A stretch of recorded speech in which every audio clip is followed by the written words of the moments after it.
Այսօր վաղ առավոտյան վաղ շաբաթում գազի արտահոսքից պայթյուն է տեղի ունեցել, տեղեկությունը հայտնում է ՆԳՆ փրկարար ծառայությունը։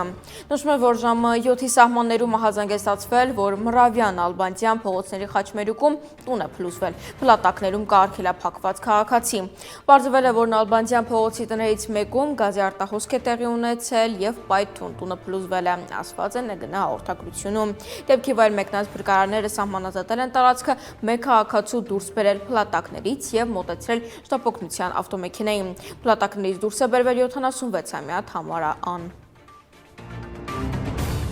Ստամբուլում այսօր կայացել է երկկողմ հանդիպում Հայաստանի եւ Ադրբեջանի խորհրդարանական պատվիրակությունների միջև, հայտնում է ԱԺՄ ծառայությունը։ Հանդիպումը ԵԱՀԿ խորհրդարանական վեհաժողովի 23-րդ աշնանային նստաշրջանի շրջանակում է եղել։ Հանդիպան ընթացքում կողմերը կարծիքներ են փոխանակել Վաշինգտոնի գագաթնաժողովում ձեռք բերված պայմանավորվածությունների, Հայաստանի եւ Ադրբեջանի միջև խաղաղության ամրապնդման ուղղված հաջորդող քայլերի, ինչպես նաեւ գործընթացին երկու երկրներում խորհրդարանական աջակցության կարեւորության վերաբերյալ։ Այս մասին ասված է հաղորդագրության մեջ։